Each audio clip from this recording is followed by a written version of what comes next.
Betson lažybos. Nesaikingas lošimas gali sukelti priklausomybę.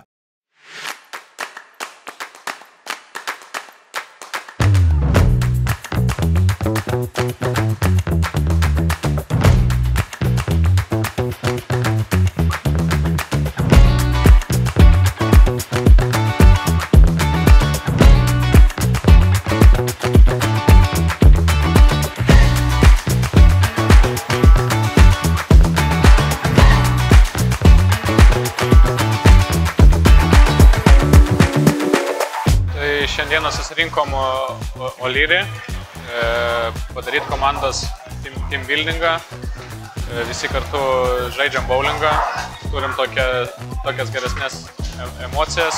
Tai tie susirinkimai kitoje aplinkoje, ne futbolo, suartina vienas kitą. Manau, juos reikėtų padaryti kaip tradiciją kiekvieną mėnesį, gal bent kartą į porą mėnesių. Labai svarbus dalykas, jeigu nori turėti gerus rezultatus, tai turi pastoviai būti kartu ir leisti ne tik laiką treniruotėse, bet ir laisvalaikį.